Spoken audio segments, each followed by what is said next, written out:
Welcome into the DNVR Avalanche podcast. We got Eric, we got AJ, we got Rudo as the Avs win 6-3 over the Washington Capitals. It was a good game. I think a lot of positives to take from this, especially the Avs' first win of this road trip.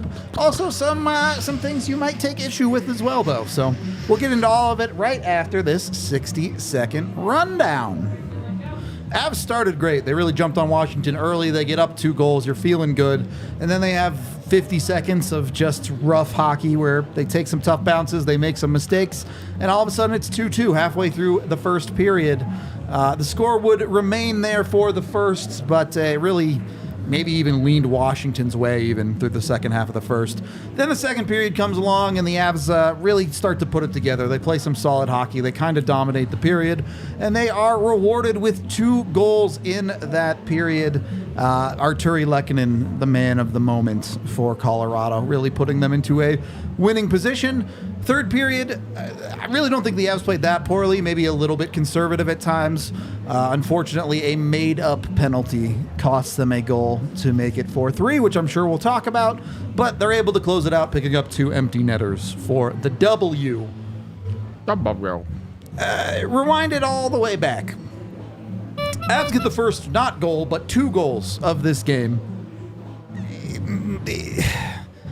Knowing what comes later in the first period, are you happy with that start, or is it disappointing that they gave it away? Love the start. Okay. I mean, they came out and had the very first shift of the game. They had a 3-on-1. Yep. With Nathan MacKinnon with the puck. Yep. Not bad. Yeah. So I'm thrilled with it, with the start, and because it was not like their 2 goals were particularly fluky in any way. No. It's a nice play by Miles Wood to spring Ross Colton for a breakaway. He scores, great. Yep. And then you have Devon Taves with 2 Avalanche players and 2 Caps players in front of Charlie Lindgren screening them. That's just good hockey. You earned that 2-0 lead, and they give it away, but you don't feel like you really earned a 2-2 tie after the first, especially the second goal that goes off of Lecky's skate. Goes off of your own player and into the net, where you're just kind of like, that's not, I mean, they throw a puck in the middle of the ice and they get lucky, and that's hockey sometimes. But I didn't think that it was a bad period for the Avs. It's disappointing how it ended, but the start is great, and then some, it's hockey a really things awful. Happen, yeah. It's a really awful turnover by Josh Manson that creates their first goal, and then you get unlucky on the second one, and I think Manson was the second goal, but yeah, that's McCarr cheating was the first goal. You're right. Yeah. My bad. Cheating's the wrong word. He's just covering the wrong guy. Yeah, but it was bad coverage. Yeah. And right place, right time. Yep. The Avs would get one of those later in the game, so it feels like it kind of evened out. Yeah. But the second goal, they get lucky. It's a bad play by Josh Manson. You're right. And then they still need a bounce. Yeah. I mean, here's what I liked about that. They're on a 4-game losing streak. They haven't won a game in the road trip. They take the lead 2-0. It was entertaining hockey. The first 10 minutes was fun. I mean, both sides. I was like, whoa, can't keep that up all night, But, and when you're fragile, and then you give up 2 like that, bad luck or whatever it is, you get out of the period, you just feel like sorry for yourself. You know what I mean? It's 2-2. You're like, oh, you got to be kidding me. That's what I'm saying. I love that team. I love the leadership. You know what I mean? So they didn't get down. They didn't get, and then what did they do? They come out on the second, uneventful for a bit, but still they take the lead and then just panic and go, oh my God, we're struggling tonight again. This is just not our road trip, So I like that they stopped the bleeding. They went back to work and put their working boots on and, were able to take the lead again. Forget about the rest of the game, but I'm talking about in the second. I want to back that conversation up talking about Georgiev tonight. Because, yes, he does give up 3 goals. It does end up being an under 900 save percentage. But you look at this game. And the first goal is a puck that gets deflected. He still makes the initial save on. The rebound is what it is. You can't ask a goalie to really control a rebound on a puck that gets deflected 3 feet in front of him. And then the second goal, like you said, it's off of Lehkonen's skate. There's nothing Georgiev can do on the second one at all. The third one, on one hand, maybe you could ask him to be a little bit better on it. On the other hand, it's Alex Ovechkin, man. Yeah. He's the greatest goal scorer to ever live. So It's an OV one-timer. It's a missile. yeah. I still don't think that's a good goal, but Which fair. I'm I think looking it's at fair. it. I'm looking at it, and I'm saying to me, I have a problem with Georgiev on one of 3 goals. One of them I have no issues whatsoever, and the other one is just you're just kind of like, this is just a normal hockey play, and sometimes I don't really even have like a lot of blame to go around on it. Yep. And to be fair with it, you might have a problem on that goal, but he also made some big saves, including essentially a breakaway save on Nick Aube-Kubel, who walked Sam Girard in the second period, and a couple of other large ones as well. So Like on When the Drouin. game was 2-2, he made his best saves of the game. correct. Is that when Drouin shot? Yeah. Yeah, he did make a great save on Jonathan Drouin. It's true. No, he was fine. But certainly not a night where you're looking at Georgiev and really asking for significantly better. And you know what? The Avs have a pretty good chance of winning anytime Georgiev holds a team to 3. Yeah, I mean, because they're that good offensively most nights. Especially when you scored one of those goals. Yep. Like, Literally. you have an own goal. It's hard to overcome that stuff because an NHL team, just on average, is very likely going to score 2 on you in a game. So when they score the 2 and you give them another one, you got to find your way. They did that. Like we say, he just needs to be good. You know, doesn't have to be great. Tonight, I don't think he was. I wouldn't say he was great. I think No, he was good. agreed. He was good, and they won the game. That's all you need to do. And he wasn't in positions tonight where he had really a chance to be great.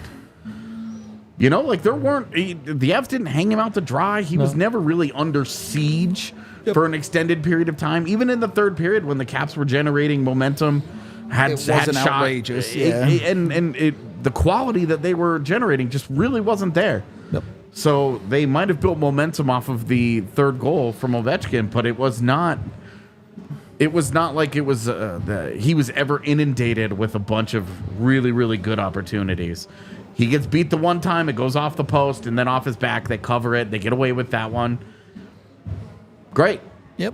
He locks it down the rest of the way. He gets you out of it. And, you know, right now the main request from everybody in the Avalanche kingdom, country, fandom, land, whatever, Holy Grail. is that just be better than the other guy.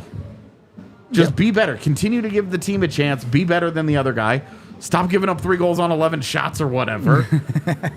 You know, be better than the other guy. He was better than the other guy. Yep. Yeah, I agree. The Avs never trailed in this hockey game. So He was good. it's hard to lose if you never trail. I want to go kind of, instead of chronologically here, from the top down with the Avs lineup, because I want to start with MacKinnon and Rantane. The first line was kind of weird. It was Drouin at times. It was Lehkonen at times. Let's go with MacKinnon, Rantane, and Drouin. First of all, Drouin with a 0-point night was amazing. Best player on the line finishes with 0 points. Line mates each finish with 2. What can you do, man? Oh, I thought it was his best game for me. That was his best game. So I don't always look at points, right? And it's not fair sometimes, but I thought he was great, and I think that's where he belongs. He belongs with those 2. You know, let's not overthink this. He's been great. It's a bigger sample now. It's not just 10 games. We're talking about what, 20, 30 games, right? At least. That's where he belongs on this team. That's where he's helpful. That's where he can make an impact, and he's having confidence. He made some sick plays tonight. Like, could have had a 5-point night. So. I thought he was outstanding. And the point I want to make with these top guys, especially after this 4-game losing streak that the Avs just got out of, and there was a lot of discussion about, oh my God, the Avs needed 2C, they needed 2C, they needed 2C. Yeah. They still need to make a move there, but you can see when the Avs lineup at the top plays well, you get multi-point nights out of a MacKinnon and Rantane that really didn't play that well in this game, in my opinion. Agreed. You get a great game out of Drouin, even if he doesn't produce any points. Do you still need to help them? Yes, but you can see how it's a good team even while they're lacking that thing down the middle. And you have to be really encouraged. Logan O'Connor gets taken away. He does not play in this game. Yep. He's kind of been their X factor guy this year. That he's been their fixer wherever the lineup has really had a problem outside of a 2C. Yep. Can we just yes, we get it. He's elevated every line he's been on. He doesn't play in this game. How do Wood and Colton do? Just fine. Ross Colton has a 2-point game. Miles Wood scores the second empty net He has a goal. 2-point game as well. Oh, he does. Yeah, the He made a assist nice on the pass. Yeah. Yep. So and so much of the conversation when we talk about the Avs is okay. Those top guys are special. They're going to give you would say a goal a game, but this year it's been a lot more like two two or goals three. a game.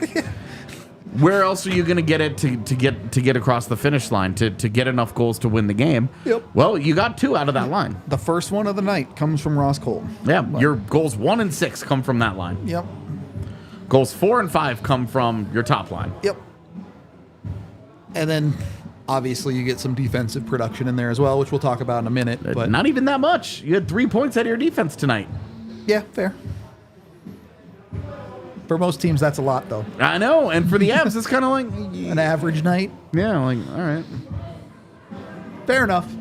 I'm not going to argue with it too much. Before we get into our next group of guys, we are 3. brought to you by the fantastic folks over at Illegal Pete's. Can't recommend these guys enough if you're looking for a burrito. They're the way to go. Sign up with Illegal Pete's. Get in with their happy hour, 3 to 8 p.m. You can get a bunch of awesome stuff from them. Their queso, maybe the best in the state. I'm not going to lie to you. It's super duper good. Go check them out. They have 12 locations in Colorado now. There's one near you if you live somewhere in Colorado, I bet you.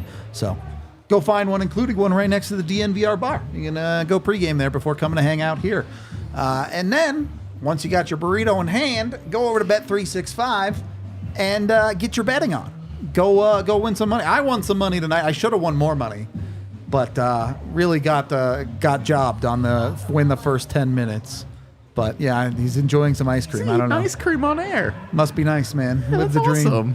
awesome. Go with Bet365. If you want to follow my bets, the Ovi goal felt like an easy one tonight. That one hit.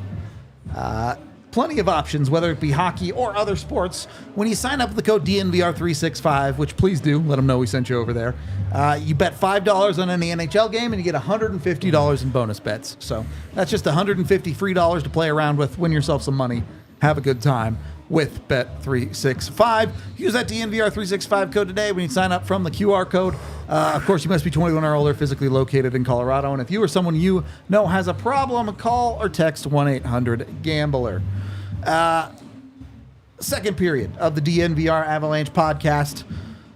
I intentionally put Drouin on the top line because I want to talk about our 3 stars of the game together here. Starting with star number 3 in Bowen Byram. Byram is an interesting one on this list because of this group, he's the one I think we've been asking to see more out of the most this year. Yeah. And this was it. This is the Bowen Byram that the Avs need, is what he showed tonight. Well, here's where it starts for me with him. We talked about him in the pregame, right? I feel that he elevated his heart rate. You know what I mean? And he was engaged in the game. He was trying to be an impact player. His stick was awesome a few times defensively. He jumped up on the play at the right times. He actually attacked the seam and the net there in the offensive zone. A couple assists, we said? Or 2 assists. 2 assists, yeah. I thought he was great, and the Avalanche need Bowen Byram to play like this on a nightly basis. You know what I mean? We all know, it's been an average season for him, right? A lot of ups and downs, ebbs and flows. Here's what we need now, the Avalanche Nation, or like AJ just called it, or whatever it is. This is the standard for Bo Byram. This is not a call-up. This is not Sam Malinsky trying to feel your way. He needs to be an impact player down the stretch here. And then once the dance starts, you get the Bowen Byram from 2 years ago in that playoff run. So great start tonight. If that's what we have to look forward to, then that's awesome because he was sure delivered tonight. It's night and day when you see him with confidence skating around in that offensive zone compared to when he's not feeling it. They got to find the confident Bo more regularly. And it started immediately. Oh, yeah. And it carried through. It wasn't he had one good period and then it was the whole shut thing. off. Yep. He was activating and so good on especially the offensive side of the puck, which, let's be real, that's where his biggest problems have been. For sure. Defensively, you'd like a little bit better, but he really hasn't been bad. No worse than when Josh Manson has an off night or anything like that either, which he did tonight. But offensively, Byram's ceiling is so much higher than what we've seen out of him this season, because we have seen it for stretches in the past years, before. for sure. So we know that it's there. We know that he's got it in him, and to see it a little bit tonight, that's what's tantalizing. Now, I don't want to say, we always talk about consistency. I'm not going to say he has to play this well every night because, boy, the Avs would be very, very hard to beat if that were the case. But give me 6 out of 10. Him looking like this. Not even with the production. You know, he gets kind of a freebie assist at the very end. But just Doesn't matter. the good looks using his feet and passing to break pucks out. Things Absolutely. like that. He was so good. And you look at some of his best play defensively.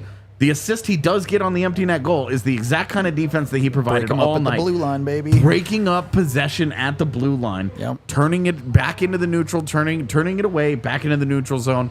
In that case, Miles Wood picked it up, just fired it down the ice, and things worked out. yeah, the Mike Breen bang, very appropriate there. So, you know, but with Byram, it was the combination of the activation, but also the zone entry denial at the blue line, which is what he was so good at his draft year that we talked about when they drafted him. This is what modern defense is going to all be about. And what the Avalanche have highly prioritized in guys that they've gone to get. We are not looking to play defense in our own zone. We are looking to play defense in the neutral zone and right at the blue line. And we're going to push the puck the other direction, play with speed, and attack you with the puck over and over and over. And we saw plenty of that started specifically by Byram tonight, but a lot of that team-wide. And that's why the Avalanche, certainly in the second period, the Avalanche ended up being able to pull away and separate and force Washington to chase the entire second half of the game. To your point with our second and first stars, what's the first goal of the game? Lehkonen gets the puck up quick. Miles Wood gets into the zone, and that catches Washington off guard, so Colton's coming down the middle undefended. Colton, being our second star of the game, Colton is, as I talked about earlier with the top guys covering up some of that hole at 2C, the other part of that tonight is Ross Colton ostensibly playing the 2C role right now for Colorado. Has been playing the 2C role for weeks. And no one is going to stand here and tell you that he's good enough to fill that job permanently. Has not proven it this season for sure. But on nights like tonight, he's doing more than getting you by when it's working. Yep. And you said it before the pregame show. You were saying, like, we was at 10 goals, right, before? Yep. 11 now. You know, you said if he was at 12, you'd feel better, you know, so now he's at 11. Keep going. Keep going. But he was at 14, I'd feel better. You could tell from the get-go, though. He was on. He was going. You score early like that, you feel good about yourself. And, you know, again, him and Wood, they always play good. You know, the production's been there at times. Has it been there all the time? No. But on a night like tonight, it sure was. So, awesome job by them. And the secret sauce, I know he's been back for a little bit, but was this really Artturi Lehkonen's return party from this injury? He comes back. He has a 4-point night. He's a monster. You could definitely call tonight an Artie party. Artie party. There we go. That's the review title right there. Okay. Well, he's so valuable. He's so useful, right? I mean, he's a Swiss Army knife, whatever you want to call it. Like, touches a lot of areas of the game. And when you missed, how long did he miss? Like, I mean, 30? It's like 25, 30. I think it was 35 games. Was it 35? Yeah, it was up there. I mean, when you do the math, it's almost half a season. Yeah. So your timing sometimes it's not there or whatever. He came back, he was good, and there's so much trust there with the coaching staff, you know what I mean? So he's put in every situation. He's like, sometimes like we talk about it, they overthink this thing with him, and let's put him there, let's put him there. But tonight, I think he's found his groove. I think he's back, And a night like tonight only solidifies things like that mentally, that, hey, you're back and you can play good, and, the injury's behind you. And the thing with Lecky, look, first of all, the Mikko goal on the power play, that's an all-world pass. Oh, yeah. Unbelievable stuff. Awesome to watch. Yeah. But you look at the rest of the game and you're saying, outside of that pass, this is sustainable stuff. You have a nice breakout from him that springs his line mates. And then you have a goal where, yes, it's a very nice play from Byram, but Lecky's still the guy that has to charge to the back post. He still has to put himself in position. Sure, the goal is free for him, but he's the guy who does the work to be in the right spot. Sustainable stuff. Obviously not going to score 4 points every night, but playing good hockey. His second 4-point game of this season. Yep. Weirdly enough. And the other part of this Lehkonen thing that I wanted to mention, particularly with Logan O'Connor out tonight, you saw Bednar willing to play him with the Colton Wood line. You saw Bednar willing to move him up with MacKinnon and Rantanen for shifts. I think he kept looking for an excuse to put him on that top line because he saw Lecky was flying, but Drouin played so well that he's like, that it was just like, but we'll split them up. They're both playing great. But point being, Lecky is quickly becoming that fixer guy for the top half of the lineup for Colorado. Something he has been for a long time, and with no Val Nichushkin, there's no other choice, really. Exactly. Yeah. It's a very important thing That's what I that meant. Artturi Lehkonen continues to get rolling. Yep. That's what I meant earlier. And you don't want to overthink it either. Yep. You know what I mean? Sometimes it's like, Val's not there, Lecky's there, but let's not overthink this thing. You know what I mean? Yeah, he's only human. Yeah, when Lecky's playing that well, there is a temptation to put him on that top line. Yeah, I know. But Drouin also played so well that it was like, I mean, this is a good problem to have. Yeah. And we saw Bednar, the coaching staff was comfortable sneaking Lecky out there. Yeah. Maybe, hey, we have a TV extra timeout. shift. We're gonna we'll change him out, and we'll have Drouin come off. We'll have Lecky go on, and we'll see how this just goes. Leave Mikko and Mac out there for 3 straight minutes. It'll be fine. Exactly. And then Drouin didn't fold. You know what I mean? Yeah. Like He kept sometimes engaged in the game. That's right. Yeah. Sometimes you can go like, tap your stick down. Put your, you're going to pull me off? Okay, I'm playing well. What's going on? Yeah, but I didn't. I mean, again, maybe we're overthinking this as well now ourselves, but I think there would have been a time in his, last couple seasons, he would have caved in. You know what I mean? Yeah, and sure. that's good to see. And he came back actually and was even better than he was earlier in the game. So A time this season. Yeah, 10 games into this yeah, he season. would have caved in. Yeah. Yeah. Jonathan Drouin getting healthy scratched, and all of us going, yeah, that makes sense. Feels A lifetime 7 ago. lifetimes ago, dude. I know. Oh my gosh. It's such a... Give him credit. Seasons He's been are awesome. long, man. Let me Yeah. tell you. Remember when we were talking about don't overreact to the first 10 games just because they're the first 10, so it's Yep. the only thing that you have? That was true of Drew, and it was true of Ryjo. 2 different directions, but it was true of either Colton, way. it was true of Miles Wood. True of like- just about everyone but Tatar, basically. Yep. It's the way it goes sometimes, though. Special teams battle tonight. Which, by the way, that was our 3 stars. New thing we want to keep doing for you. I know y'all like to talk about King of the Game and stuff like that. We're doing a 3 stars angle for you. Hope y'all enjoy it. Let us know if you did like it or not. Special teams battle ends up 1-1 each way tonight. The Avs power play on the whole, not just obviously the goal, unbelievable play by Lecky, that was awesome. Yeah. But their last power play of the game too, also really, really strong. It was really good. Yeah. Looked dangerous. And not only that, again, that was one of the keys, right? Win the special teams battle. The one thing is they didn't lose it. You know what I mean? Like, at least at 1-1, right? They didn't lose it. If you lose it, it's probably a different game. Sure. Yeah, if you lose it, I mean, it's a disadvantage. You have to make it up at 5v5. Yep. Instead, they break even and they Yeah. win 5v5, and then they win at 5v6 too. So it's like, well, yeah, Not so, bad. Good. Not bad at all. good formula for winning. Don't Yeah. lose special teams. Don't lose it. Simply don't win if it, at it helps, worst, but yeah. you break even. You trust your 5v5. The Avs are a pretty good 5v5 team. They sure are. But you're right. That power play was awesome. You know what I mean? It was fun. It was fun to watch. There was Yeah. at least 3-4 chances.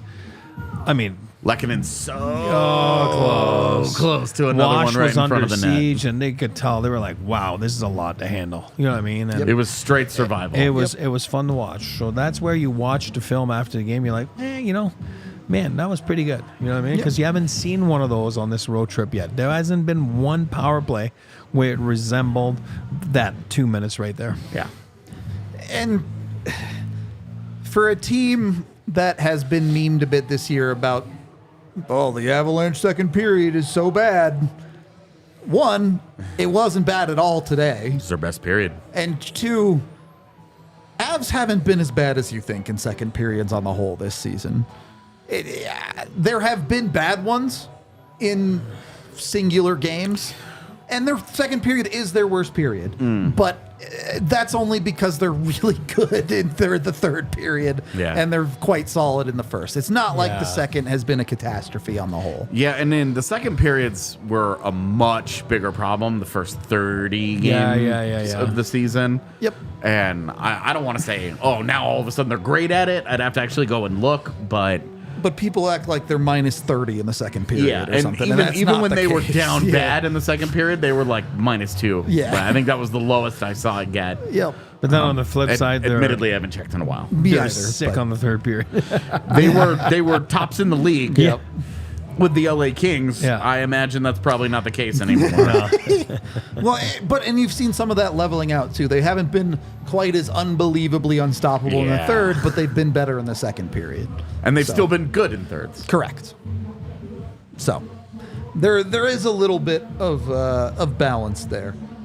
The Avs won. I don't want to make too much of this conversation. I don't think we'll talk about it for that long. But that penalty on Josh Manson was just straight up made up, right? Like, It was a work of fiction. Okay. Just the checking. optics. I mean, you're out there. It happens quick. Optics look like, but yeah, I mean, it's it was a bad call. I mean, God, I hate that. I think the frustrating part of the call is it comes so late. Yeah. It's in response to An injured player. an injured and then player. Tom Wilson is fine 10 seconds later. So it's when you're saying an optics call, it's because it looks like Tom Wilson's hurt. Yep. But it comes so late, and if the situations were reversed, Yep. if they were in the other end Yeah. of the ice and it was Nathan MacKinnon down on the ice or Mikko Rantanen down on the ice in that situation, would they have called that a penalty? Would the Avs up 4-2? Because I don't think they would have. Yeah, I think it's Yeah, I don't unlikely. disagree. I don't think they would have. I don't and disagree. that's where I'm like, this is what feels particularly egregious about calls like this. When you watch it, you're like, this isn't a penalty. Yep. And then so you follow up and ask, okay, well, why does it get called? And for me, it's the combination of those three things. It looks like he's hurt. The team is trailing. It's called so much later. We didn't even know it was a penalty. Yep. Until way later. Yep. Agree. 45 seconds later, Bednar's looking at the refs like, what do you mean he's that's a calling him penalty? over, Yeah. and he's like, he used adult language Yeah, apropos for the situation. agree.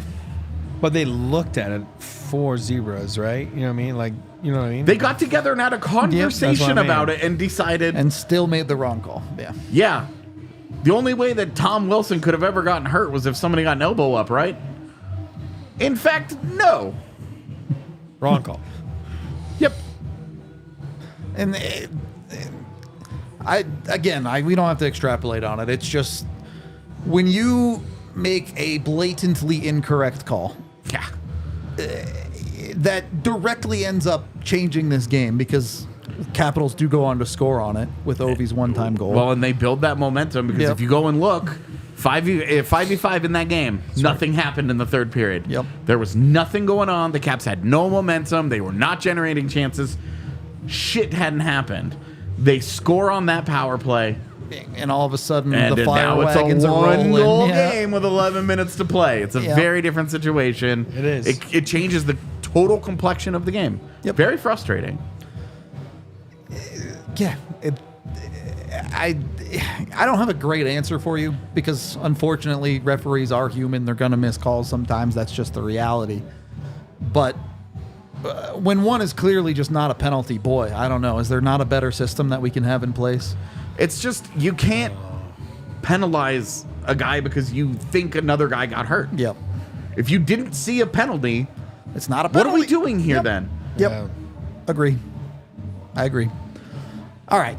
We can say we talked about it at very least. I didn't want to have it go unsaid. It's a bad call, and it's another feather in the cap of the penalty. The officials need to have a post-game media availability To where explain that, where yeah. they just answer for that. Yep. Are any of us going to suddenly be happy? Is that ever going to change a call? No, but at least there's a level of accountability. You have to face the music on Yep. some level. And you know what?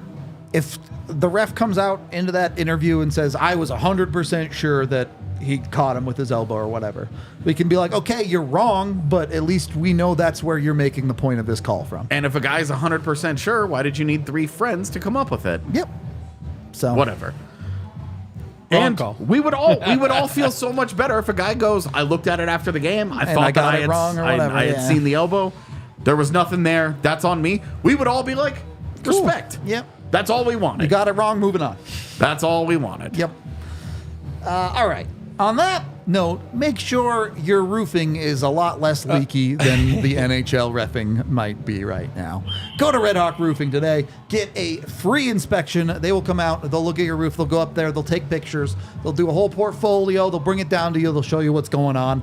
Hopefully, it's totally fine and you're all good. But if there is something wrong, they can get it fixed up for you. They're the best roofers here in Colorado. They're even available 24/7. So if you have a disaster happen, if a leak springs in the middle of the night, Red Hawk has your back. Go over to redhawkroofing.com today. Get a hold of these guys. At very least, get the free inspection from them and let them know that DNVR sent you over there. And then we're brought to you by the folks over at Game Time. When you got a little bit of extra money to spend, you want to go catch some tickets after this one more game for this 6-game road trip, and then the Avs are finally back at home, and you can go to the game with tickets and watch them. That's where your Game Time comes in. When you use code DNVR, you get $20 off your first purchase, and Game Time guarantees you'll find the best price on tickets with them. Bunch of amazing deals, but most importantly, if you find tickets cheaper somewhere else, Game Time will reimburse you 110% of the ticket price. So you always get the best deal with Game Time. Go check them out. Download the app now. There's a link down in the description of the video. And be sure to use that DNVR code with Game Time to get $20 off your first purchase. Join over 15 million people using Game Time right now. Third period of the DNVR Avalanche podcast. Let me ask you this, because I think we all agree they played very well in the second period. The first period, there was a lot of good. There was some bad. The third period, maybe a touch on the conservative side for us, but still a solid period that got the job done. I Yes. mean, yeah, I agree. Okay. And I'll say conservative for one reason is when you've lost 4 in a row and you're on a 6-game road trip. You're just asking for it You're to fall just apart. like, "Meh," you know what I mean? Like, and I'm not saying it's the turtle effect. I'm saying it's the human nature Yeah. effect. Yep. So I think that it worked out good. And like we talked about, Georgiev made some key saves at key times tonight. Yeah. And I think in the third, he made a few in the first, right? So I think everything fell into place.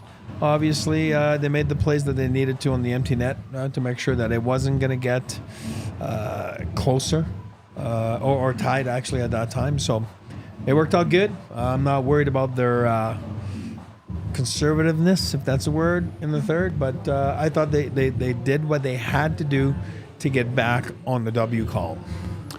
I think when you're talking about 4-game losing streak, 6-game road trip, I think that it's a team that, especially one of the goals against is, it's an own goal. Yep. The other one is the greatest goal scorer ever, rocketing a one-timer off on a power play that should have never happened. Yeah.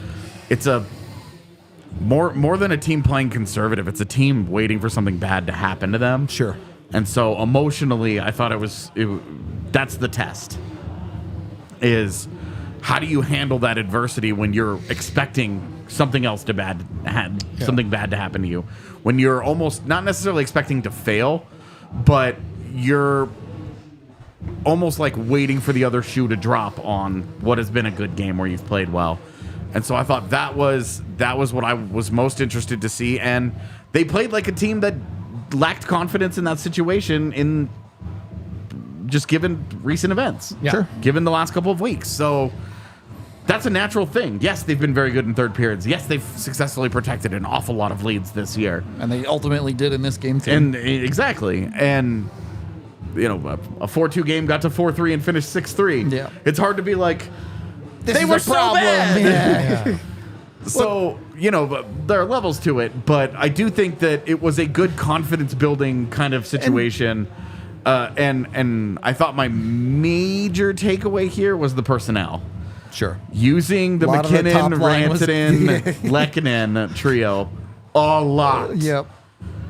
A lot. I mean, they just kept firing pucks at the empty net and missing them, and then they finally get a puck out of there.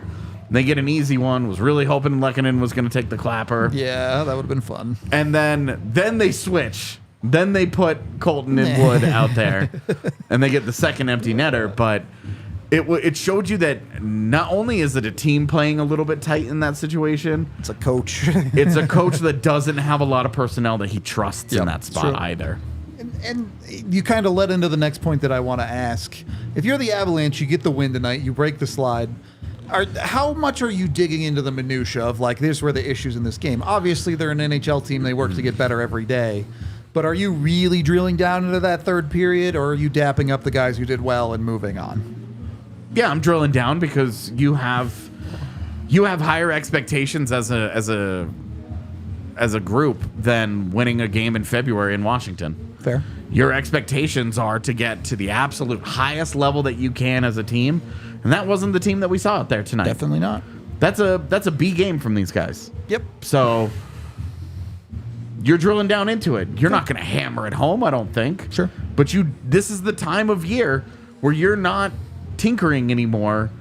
You're seriously tightening screws. You're looking for answers in very specific situations, like how do we protect a 1-goal lead? You know, right now, the personnel that they have on hand, it's clear that, you know, with no Logan O'Connor and no Val Nichushkin, he loses 2 bullets in the gun there that he Particularly really for a wants 1-goal lead game. Yeah. to try and finish out a game. Yep. You know, Jonathan Drouin was great tonight, but that's not what you're asking him to do. Yeah. So there's still a lot of work to do there. There's still some building of trust there, but mostly, yeah, it's serious tightening of the screws time. They need to drill down into the details. That's the worst aspect of Colorado's game right now, the details. Fair. Yeah, and I think you raised the points like you said, but I think the aura, the smell, you make sure it stays on the positive side, right? Because of the situation they've been in on this trip. But like you said, it's a little different. And again, not making fun of San Jose, but it's a little different than the San Jose Sharks beating the Washington Capitals tonight and feeling good about themselves. It's a little different. Those guys want to be the last team standing, so there's some different level of expectations. Yeah. And I agree with you. You know, tonight I think, is that a perfect game? No, but it's certainly the number one thing to do tonight was get the W. Yep. You know, right? And For then sure. they got it. Yeah. Was it perfect? No, but a lot to build on now to finish that road trip and then get home and then really Yep. go on the run again. This is business time, not party time. That's it. Exactly right. Even if it was an arty party. It was a one-man arty party, yes. Lehkonen would throw a very business-like party. I bet Yeah. it would just be in the sauna. Yeah, exactly. It'd be a sauna gathering. I don't even know if he'd want to call it a party. No words said. I do want to talk about some of the negatives. Right now, the worst performance of the night is you, chat. We want to do winner shots. Where's our 100 likes? I can't read that number. It's How like close are we? 68 or something. Oh, we're not even close. There's like 250 of you in here. Get it together, chat. No, we're not even close. Come on now. Step it up a little bit. Some problems that the Avs got through tonight. And I think this is going to loop around to Bo and Byram. Tough night for Josh Manson. It was a bad night for Josh Manson. Did not play his best by any stretch. Gets a made-up penalty, which really sucks, but that was kind of his night. Yep. and you know, an off game from Manson, whatever. We don't have to talk about that too much, but it reinforces the importance about what we talked about on the pregame. The Avs defense should be capable of performing well by committee. If Manson is having a bad night, you should be able to move him down the lineup and move someone like a Byram up, which you absolutely could have done if you wanted to tonight. The Avs have that flexibility when guys like Byram are playing well. To this point, ice time tonight. Yep. Bowen Byram, 1842. Josh Manson, 1746. There you go. Reflected in the numbers. Sometimes it's not that complicated, man. And obviously, you need good nights out of guys like Kale, out of guys like Taves, regularly. But having trust in a guy like Byram, if Byram can put 3, 4, 5 of these games together, not the points like we said, but just the quality play, all of a sudden you have a Jared Bednar who is way more open to trusting some of these guys, giving them opportunities out there in situations that 10 games ago maybe he wasn't. I agree, and that's why, for me, I don't want to say revelation, because I don't know the other word, but of that was Bull. That's his best game in a long time. It was key because, like you just said, Manson had a tough night. I'm not going to make excuses for Manson because he's been awesome, but here's what I'm going to say. It's a long road trip. Yeah, it's a long road trip. And when you're married, you have kids and stuff, like sometimes it just can that's your job. I'm not saying that you can't be professional, be ready. I'm saying that sometimes you might be due to have an off night like he did tonight. And that's why I said even more awesome that Bo picked it up. And then it didn't really have a slack there, on their 6-man unit back there. They scored 6 goals tonight and got 3 points out of their defense. Yeah. Yep. That's good forward work right there. It just doesn't happen very often for them. Yeah. And really, the 3 points were 2 from Byram and 1 from Taves, so it's not like it was... It's not Kale doing all of it. Yeah. Yeah, I know. On that forward side, a weird night mechanically, right? Ryjo is listed as the 4C tonight. He ends up getting assists in the game. Nice play by him. It was. I'm not even trying to fault Ryjo. My question is... I'll phrase it... 9:30. 9:30, that's it? Yeah. What was Dermy at? 4 or 5? It's gotta be low. 6:49. So that's Not that bad. low. Yeah. Probably got stuck. Oh, he did get stuck out there for Yep. one really long one. Yep. In the third period, where I bet the coaching staff was hard regretting that shift. My question is, and you guys can take this wherever you want to, you don't have to stick to it. Can the Avs keep doing this to March 9th or whenever the trade deadline is? Or does this have to get done before then? It doesn't have to. No, they can keep doing it. Okay. Look at where they are in the standings. Just fine. Yeah. The proof is in the pudding that they can continue to do it, that it's repeatable. I like pudding. Like, it's a texture thing for me, not a flavor thing. Occasionally, though, some butterscotch pudding. But yeah, it is sustainable. Unfortunately, it just is. Okay. And if they, I really don't know what the status is, but if Val Nichushkin were to come back, it becomes even easier to continue to do. I agree with that. Because then you will get a Logan O'Connor in that lineup, and then you will have a Val Nichushkin in that line. All of a sudden, down the wings, you're kind of like, we're Super really deep, not yeah. bad here. It doesn't, and this is nothing against Freddie Olofsson, but that guy plays a 4th line center game. He's a hard 4C. Yeah. Nothing more. And with Ryjo, you'd love to see a resolution just to feel like you've got somebody else there, but organizationally right now, the Avs don't have somebody that they could just slot into that. True. So unless they're finding somebody to take him to take Ryjo on right now for funsies, to just solve Colorado's problem, and the Avs are not going to be excited about giving up a 2nd-round pick just to get rid of him, when at the moment they don't have a solution there. Are they going to call up an Andre Pavel? Are they going to call up a Chris Wagner to do that? Are you really in a better position with those guys there than you are with Ryan Johansson? How much of a difference will they make Exactly, in 7-8 minutes especially a night? if they've just decided, hey, he's going to play 10-ish minutes. Yeah. Remember, it cost, you go back 2 years, it cost Calgary Flames a 1st-round pick to have Montreal take on an ailing Sean Monahan. Yeah. I'm just saying. That was a guy with a major injury problem, so I know, but a I'm little just different. saying, I didn't say it's the same cost. I'm saying, it's It's probably not going to be free. You don't know where you Yeah. slot in. Like, I don't know how that works. Yeah. I don't know what the market is today for that. So, Yep. It's, I personally don't think it will be incredibly difficult to move it, but you've got to find a team willing. true. Yeah. So Yeah. Anyway, good response, chat. I'm glad we had this talk. You guys bucked up and got us to the 100. Talk. Yep. You got us to 100 likes. We get our vitamin W. We get our winner shots from Dr. Dubs here. We appreciate you. Gosh. It's been so long since I've done a winner shot. I know. I guess it has been for you Us guys too. Yeah. Not since before the All-Star This break. road trip sucks. Couldn't do it without you. Team guys, Ruda and I, team guys. Yeah. Tiff, Megan, we're all team guys. That's how it works sometimes. On that note, we are brought to you by the folks over at Breckenridge Brewery, the official beer of DNVR. Can't always be doing shots. Sometimes you need your beers too. They're available in all 50 United States, so make sure you jump on it and get it at a local liquor store near you. Use the Breck Beer Locator online to find it. Yeah, anywhere in the 50 United States, even Alaska, even Hawaii, you can get yourself in on Breckenridge Brewery. Also, a new sponsor for us here, Premier Members Credit Union. They're not a bank, which means that they do things differently. They're a credit union.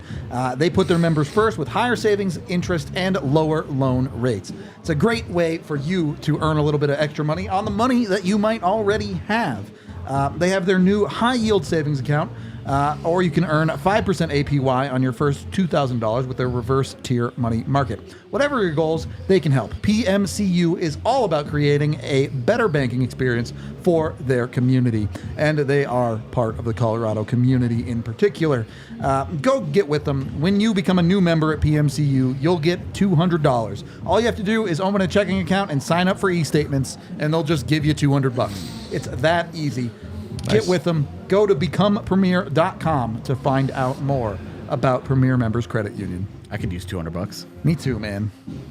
Nah, I need the $200 also. I like that your initial instinct was to just give me 5 though. I thought about it, but didn't. 195 to go.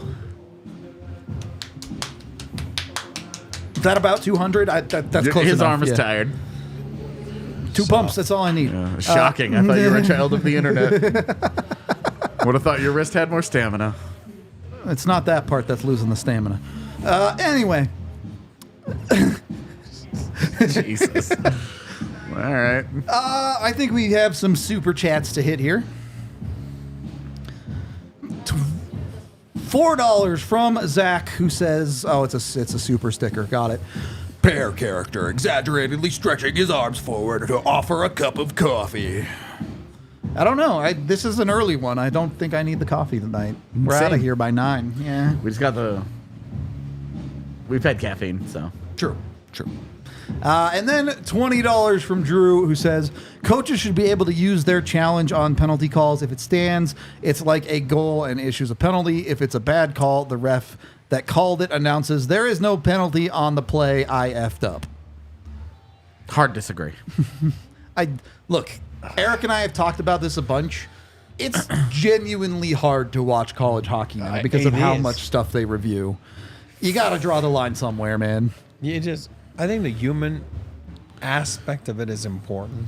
That's why I hate video replay. And I know you're supposed to get it right. I know, but then that's why you pay those guys, and they're the best, in the world. And I don't know. Like, I don't know. You have to draw the line somewhere else. You'd be at the video all night long. I mean, why are you looking at me like that? Is he looking at me to punch me? What's he looking at? Why, you disagree with me? I've been agreeing with you all night. I agree I've with been the nice end. with I you. agree with your end point. I disagree with you've got to have a human element in there somewhere. That I actually agree with AJ on this one. I come from a world of baseball where I watch umpires be bad at their jobs and change games all the time. It sucks. The human element isn't necessarily a good thing when there are correctable calls. I don't think that this is a situation where that's the case. And I don't, and because I do... I just don't know what the right answer is. As much There as you I go. don't Yeah. like leaning into the slippery slope fallacy, because I hate it. It's the worst of the fallacies. It is a fair point of is introducing more video review a good thing? Everybody hates offside reviews. Yep. Everybody hates them. Yep. We've turned goaltender interference into such a chaotic mess that we have no idea what it really is anymore. Every time you think you have a hand on it, you don't.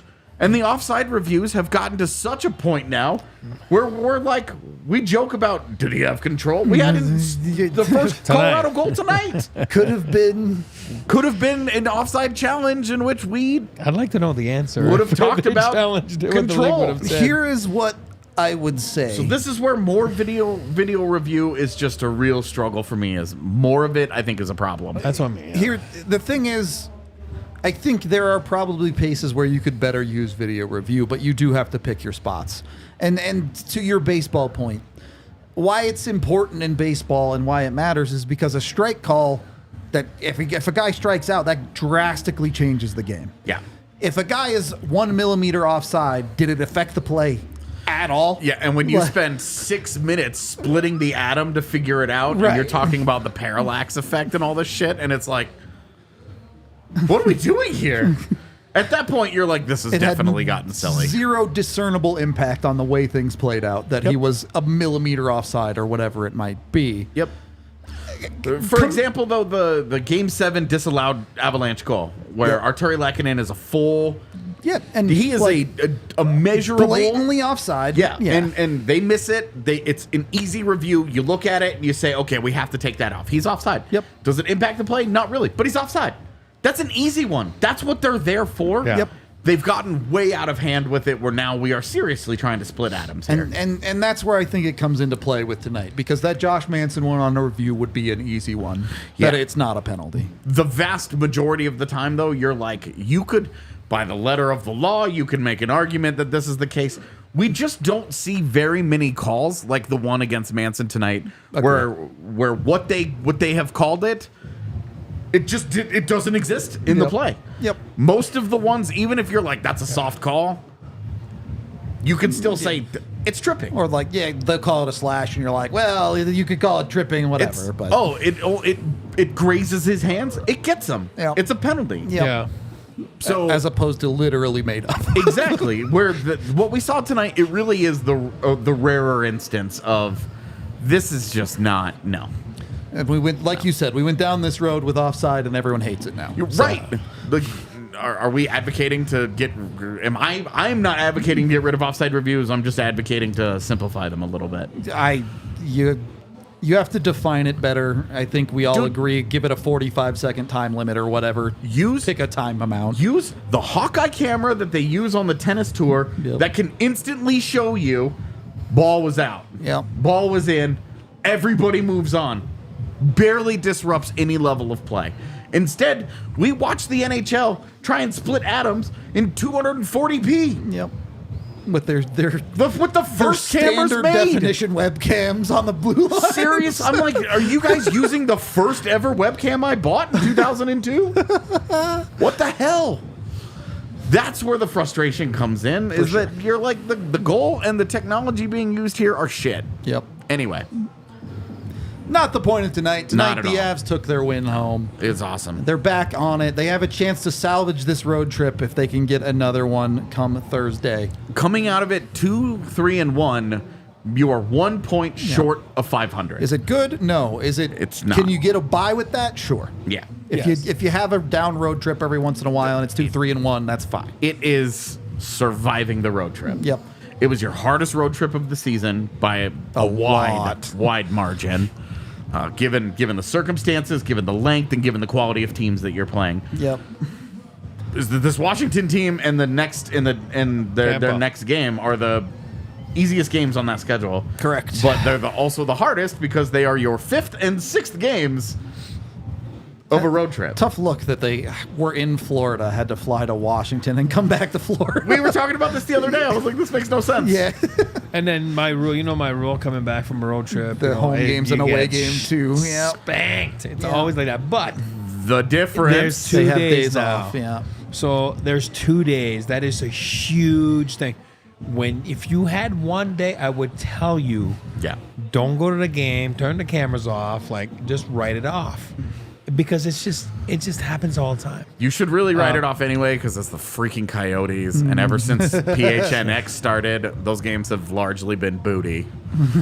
But all I'm saying, they have 2 days. I mean, again, we're jumping the gun here, but what I'm saying is play the game Thursday, come home, and then it's wiped off. And you have a weird afternoon, late afternoon, Sunday matinee experience against a team that you play weird games against. Yeah.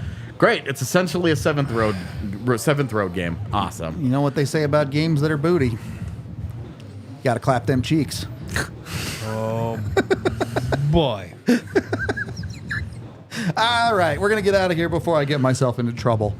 We are back for an off-day show tomorrow. Be sure to tune into that. Maybe we'll talk about this Phil Kessel nonsense in Vancouver, as well as some around the league stuff. Morgan Riley. Yeah, sure. Super fast conversation of us all being like, yeah, cool. Talk about all of the happenings. We appreciate all y'all hanging out with us, and we will talk to you tomorrow. We all silly like the mayor.